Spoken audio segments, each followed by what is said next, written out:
Lesson 15. The letter Z.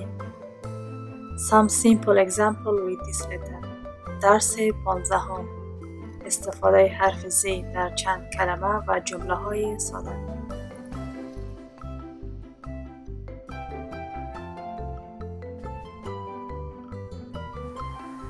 Z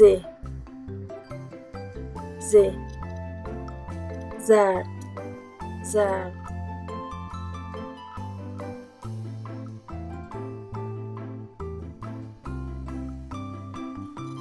ز ز ز مثل زمین زمین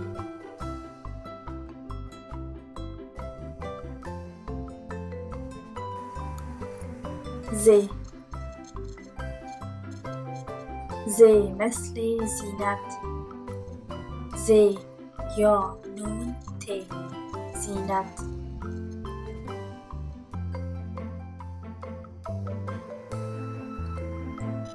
ز مثل زیبا زیبا ز یا ب الف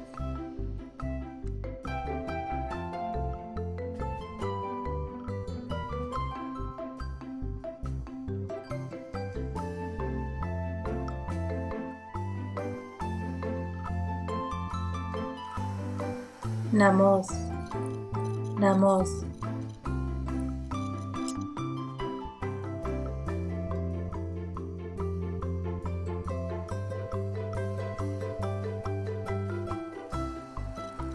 ز ز مثل زمین زمین دهقان در زمین کار می‌کند دهقان در زمین کار می‌کند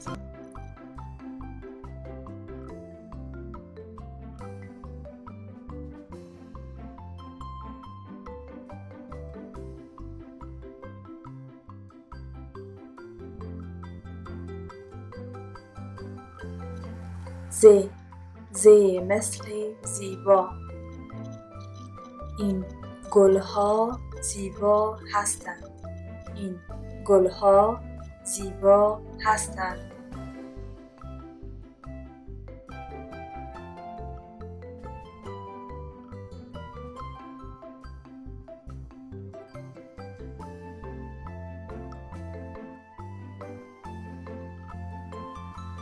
سوزن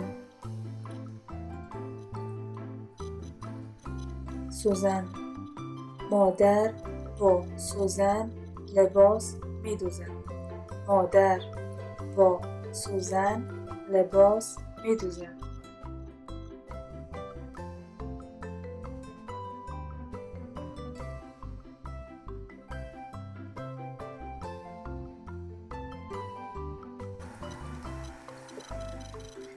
ز مثل زینت زینت زینت کتاب می‌خواند زینت کتاب می‌خواند